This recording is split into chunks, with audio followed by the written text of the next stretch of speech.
मैं एक शादी में गया हुआ था। वहां पे एक महिला ने मेरे से पूछा कि सर, जो मेरे पिताजी की संपत्ति है उसमें मुझे हक मिल सकता है क्या?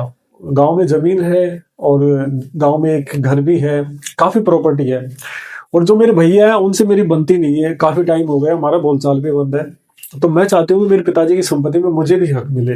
पिताजी एक्सपायर हो गए, उसके बाद भैया ने हमसे सारे रिश्ते खत्म कर लिए, किसी भी तरह का कोई रिश्ता नहीं रख रहे। तो मैं किस तरह अपने पिताजी की संपत्ति प्राप्त कर सकती हूँ कुछ, तो मैं कैसे अपना हक ले सकती हूँ? तो मैं आपको इस वीडियो में पूरी डिटेल से बता देता हूँ कि जो बेटियां होती हैं उनको 2005 के बाद पिताजी की संपत्ति में वारिस माना गया है और वो उस संपत्ति में अपना हक ले सकती है।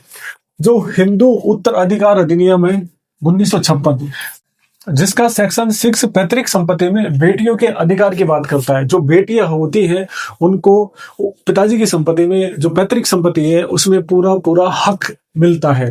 ठीक है, कितना अंश मिलता है, कैसे मिलता है, इन सभी सवालों के इस वीडियो में हम जानने वाले हैं। ठीक है, सेक्शन 6 है, पैतृक संपत्ति में बेटियों की अधिकार की बात करता है। और जो पैतृक संपत्ति होती है वो क्या होती है, इसके बारे में हम थोड़ा जान लेते हैं। जो पैतृक संपत्ति होती है वो क्या होती है? पैतृक संपत्ति में हम 4 पीढ़ियों को लेते हैं। ठीक है, और ये पैतृक संपत्ति होती है जिसमें जन्म से अधिकार होता है। ये वसीयत जैसा कुछ लिखा नहीं होता इसमें, इसमें जन्म से अधिकार होता है। जैसे पहले सिर्फ बेटों का अधिकार होता था। 2005 में एक अमेंडमेंट हुआ, ठीक है, तो उसके बाद बेटियों को भी बेटों के बराबर हक मिल गया। जितना हिस्सा बेटे का उतना बेटियों का, बराबर का अंश दे दिया। 2005 का अमेंडमेंट हुआ उसके बाद। अब सवाल ये उठता है कि जो शादीशुदा बेटियां हैं उनको भी हक मिलेगा क्या? ठीक है, दूसरा सवाल ये है कि 2005 से पहले पिताजी एक्सपायर हो गए, ठीक है, क्या तब भी उन बेटियों को हक मिलेगा? तीसरा सवाल यह है कि जो पैतृक संपत्ति है, पिताजी की जो संपत्ति है, उसमें बेटियों का कितना अंश होता है, मतलब कितने हिस्सेदारी होती है। ठीक है, इन सभी सवालों की चर्चा हम इस वीडियो में विस्तार से करने वाले हैं। सबसे पहले तो यदि आपके पिताजी 2005 से पहले जीवित थे या अब भी जीवित हैं और उन्होंने संपत्ति का बंटवारा नहीं किया, तो आपको पूरा अंश मिलेगा। इसमें आपको बराबर का अधिकार उस संपत्ति में रहेगा। ठीक है, यदि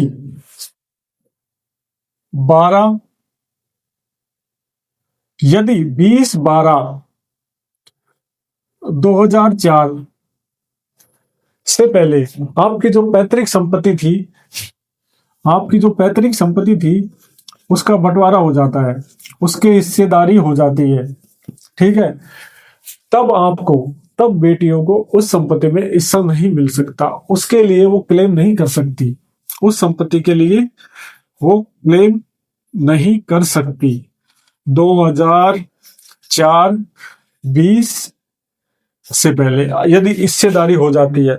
यदि, अब अगला सवाल ये ले लेते हैं कि 2004 से पहले हिस्सेदारी नहीं होती और पिताजी भी जीवित नहीं है, क्या प्रॉपर्टी में बेटियों को हक मिलेगा? जी हाँ, तब पूरा पूरा हक मिलेगा आपको। तब आप जो है अपने पिताजी की संपत्ति में अपनी हिस्सेदारी ले सकते हैं।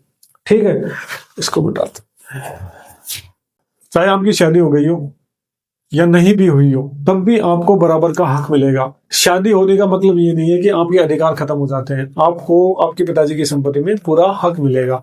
अब संपत्ति का जो डिवाइडेशन होता है वो कैसे होगा?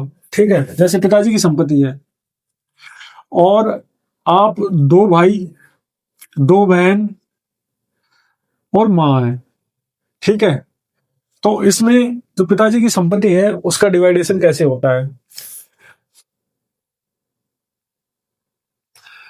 माँ, भाई, भाई और बहन, तो सबको एक एक एक एक अंश मिल जाएगा। ठीक है, उनका डिवाइडेशन ऐसा होगा कि सबको बराबर हक मिल जाएगा। ऐसा नहीं है कि आपको 1/2 मिला, इनको 1/2 मिला, इनको एक एक अंश मिल गया, ऐसा नहीं है। जितने भी भाई बहन हैं उनको सबको एक एक अंश मिल जाएगा। ये वीडियो कैसा लगा कमेंट करके जरूर बताइए, और आपका कोई भी सवाल हो तो आप हमसे कमेंट करके जरूर पूछ सकते हैं। Thank you so much.